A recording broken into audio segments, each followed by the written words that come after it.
எளிமையாக இருக்கட்டும், ஒரு இரக்க மனப்பான்மையாக இருக்கும், தியாகம் எல்லாமே அவர்கிட்ட இருந்தது. அவர் சிறு வயதிலேயே தந்தை இழந்ததுனால அவர் மேற்கொண்டு படிக்க முடியல. அதனால மாமா வீட்டில் கடையில் சேர்றாரு. அப்புறம் அரசியல் ஈடுபட்டு அவரோட வாழ்க்கையில் பெரும்பகுதி ஒரு 3000 நாட்கள் போல் அவர் எங்கே இருக்காரு? சிறையில் இருக்கிறார். சரிதா? அதுக்கு பிறகு தான் அவர் ஒரு நகராட்சி தலைவரை ஒரு பதவி வைத்த போதும் எனக்கு பதவி வேண்டாம், நான் மக்களுக்காக உழைக்கணும்னு சொல்லி என்ன செய்கிறாரு? அந்த பதவியை திறந்து நாட்டு நலத்துக்காக ஈடுபடுறாரு. அப்புறம் பிறகு என்ன செய்கிறாரு? முதலமைச்சர் ஆகுறாரு.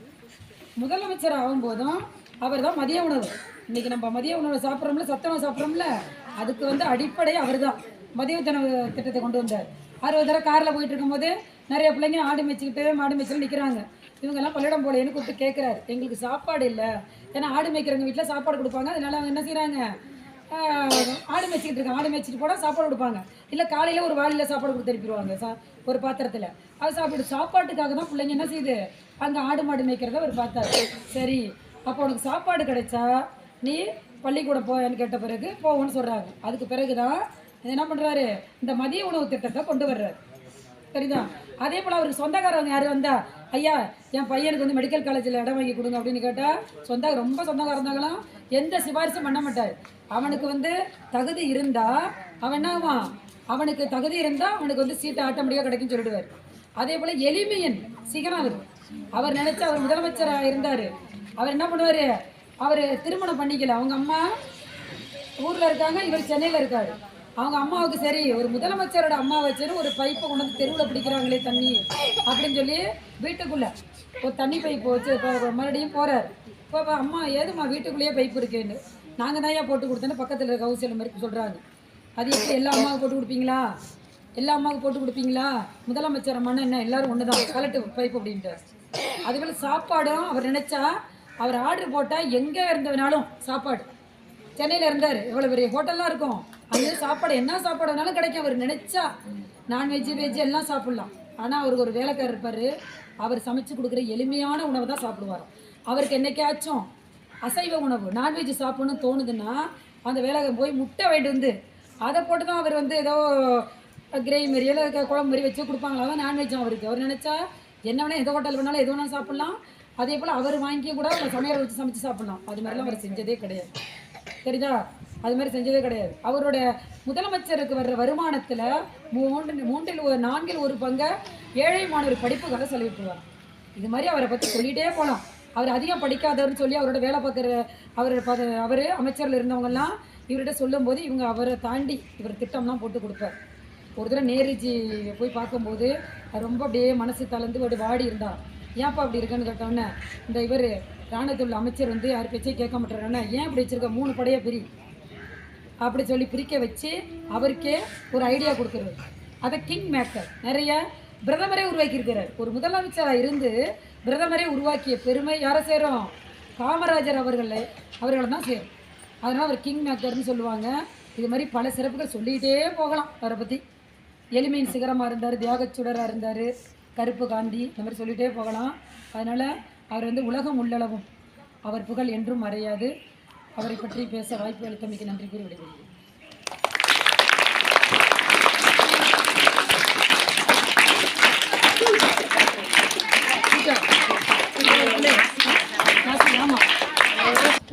நான் கண்ணே போற்றும் கவித்தமிழே, நான் உயிரென போற்றும் உயிர் தமிழே, முத்தான வார்த்தைகளால் என்னை மூழ்கடிக்கும் முத்தமிழே, என் தாய் போற்றி வளர்த்த தாய்மொழியாகிய தமிழ் மொழியை வணங்கி அவையோர் அனைவருக்கும் என் அன்பு வணக்கத்தை தெரிவித்துக் கொள்கிறேன். விருதுநகரின் வீரன், படிக்காத மேதை, பகுத்தறிவு பகலவன், எளிமையின் தலைவன், மதிய உணவளித்த மகான், கரைப்படியா கரங்களுக்கு சொந்தக்காரர், கரும வீரர் காமராஜர் பற்றி இங்கு பேச வந்துள்ளேன். காமராஜர் அவர்கள் 1903ஆம் ஆண்டு ஜூலை மாதம் 15ஆம் நாள் தமிழ்நாட்டில் விருதுநகர் மாவட்டத்தில் பிறந்தார். இவருடைய பெற்றோர் குமாரசாமி நாடார், சிவகாமி அம்மாள் ஆவர். இவருடைய இயற்பெயர் காமாட்சி என்பதாகும். இவருடைய தாயார் இவரை மிகுந்த நேசத்துடன் ராஜா என்று அழைப்பார். அதுவே பின்னர் காமராஜர் என்று மாறியது. காமராஜர் தனது ஆரம்ப கல்வியை தனது ஊரிலேயே தொடங்கினார். 1908ஆம் ஆண்டில் ஏனாதி நாராயண வித்யாசாலையில் சேர்க்கப்பட்டார். பின்னர் அடுத்த வருடமே விருதுப்பட்டியில் உள்ள சத்திரிய வித்யா சாலா பள்ளியில் சேர்ந்தார்.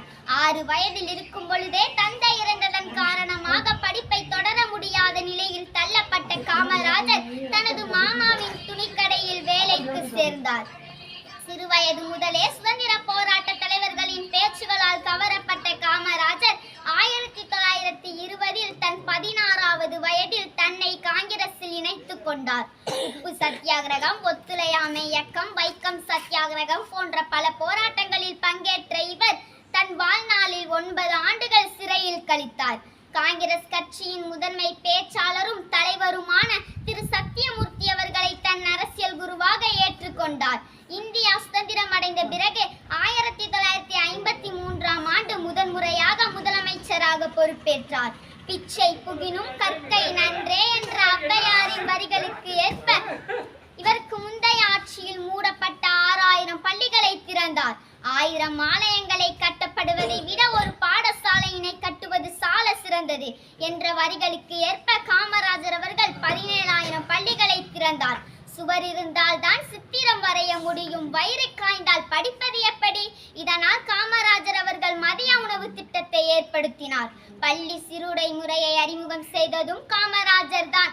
ஆங்கிலேயர் ஆட்சியில் 7% இருந்த கல்வி கற்றோர் விகிதம் இவரது ஆட்சியில் 37% அதிகரித்தது. கல்வியில் மட்டுமல்லாது தொழிற்துறை, வேளாண் திட்டம், நீர்ப்பாசன திட்டம் என அனைத்து துறைகளிலும் வளர்ச்சியை ஏற்படுத்தினார்.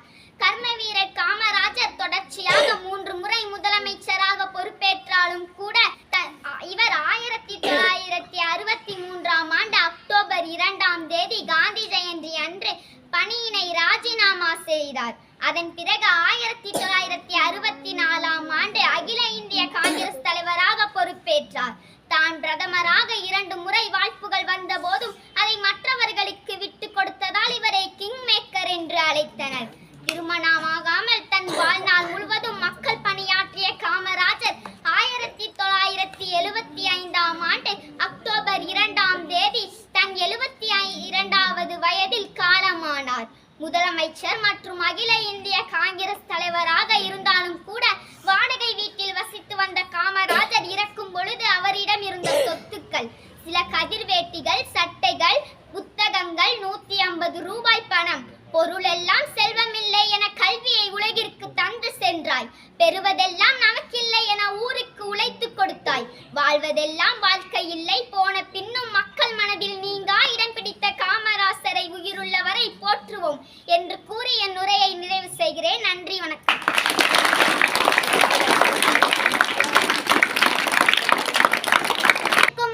முதற்க வணக்கத்தை கேட்டுக்கொள்கிறேன். நான் பேச வந்த தரப்பின் பெயர் காமராஜர்.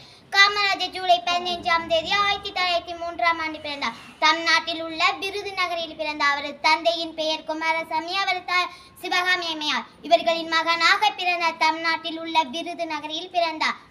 இவருடைய தாயார் செல்லமாக ராஜா என்று அழைப்பார். காலப்போக்கில் காமராஜர் என்று ஆகிவிட்டது. நலம் திட்டங்களின் கல்வி மிகப்பெரிய வளர்ச்சி. பெரிதாம் தமிழ்நாட்டிற்காக உழைத்து உன்னத தலைவரானார். காமராஜருடைய பிறந்த நாள் இந்த மாதம் ஜூலை 15ஆம் தேதி வருகிறது.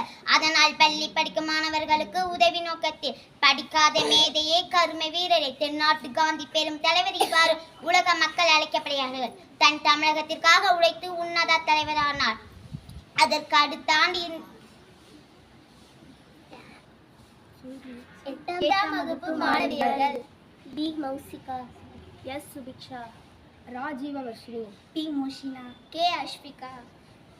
கருப்பு நிலா கருப்பு நிலா நீதான் மறைந்தது ஏன், கருப்பு நிலா நீதான் மறைந்தது ஏன், பகலவனாய் மனதில் நிறைந்தது ஏன், கருப்பு நிலா நீதான் மறைந்தது ஏன், பகலவனாய் மனதில் நிறைந்தது ஏன், கல்வி கண்ணை திறந்து வைத்த அறியாமை அகற்றிவிட்டாய், ஏழை குடும்பங்கள் வாழ்வினிலே ஒளி விளக்கை ஏற்றி வைத்தார், 8 திசையாவும் மக்கள் நலன் காத்த காமராசர் நீதானே, கருப்பு நிலா நீதான் மறைந்தது ஏன், பகலவனாய் மனதில் நிறைந்தது ஏன், விருதுபட்டி நகரினிலே தமிழ் மகனாய் பிறந்தாயே, நாட்டு மக்கள் மனதில்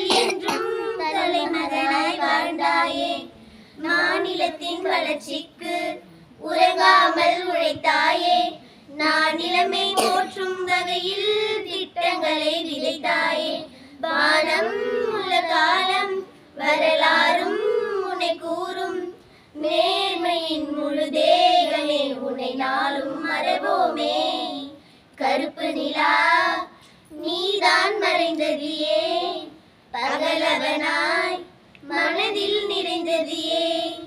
தொழில்துறையில் மாற்றம் தந்து புரட்சிகளை செய்தாயே, ஏழு கொஞ்சம் மனைகள் கட்டி வளம் கொழிக்க செய்தாயே. பட்டி தொட்டி எங்கெங்கும் பள்ளிகளை திறந்தாயே, பசியுமின்றி பாடம் கற்க மதிய உணவு தந்தாயே.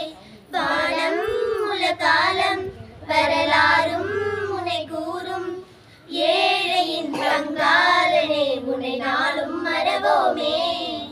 கருப்பு நிலா நீதான் மறைந்தது ஏன், பகலவனாய் மனதில் நிறைந்தது ஏன். கருப்பு நிலா நீதான் மறைந்தது